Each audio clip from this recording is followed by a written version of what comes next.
চলচ্চিত্র অভিনেতা মনোয়ার হোসেন ডিপজল ও তার ব্যক্তিগত সহকারী মোহাম্মদ ফয়সালের বিরুদ্ধে অ্যাসিড নিক্ষেপ ও মারধরের অভিযোগে একটি মামলা দায়ের করা হয়েছে।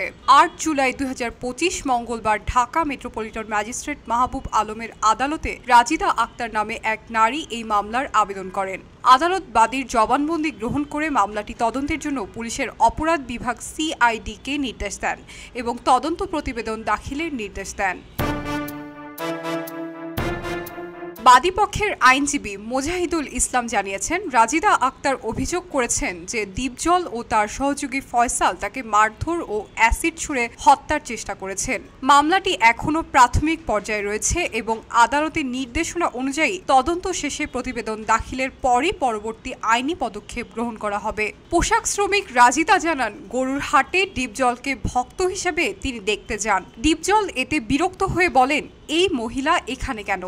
এরপর তার ব্যক্তিগত সহকারীকে নির্দেশ দেন ওই নারীকে সরাতে। ওই নারীকে টানা হ্যাচড়া করে সরাতে চাইলে সে না সরায় তাকে 10 থেকে 12 জন মিলে প্রচণ্ড মারধর করে এবং এক পর্যায়ে গ্যালন জাতীয় দ্রব্য দিয়ে তাকে ঝলসে দেয়। আদালত প্রাঙ্গণে এই নারী আরও জানান, ঘটনার পরই সে মামলা করতে যায় এবং প্রথমে পুলিশ মামলা নেয়নি। ফয়সাল তাকে হুমকিও দেয়, কিন্তু সে বলে সে যে কোনো মূল্যে এর সুষ্ঠু বিচার করবে।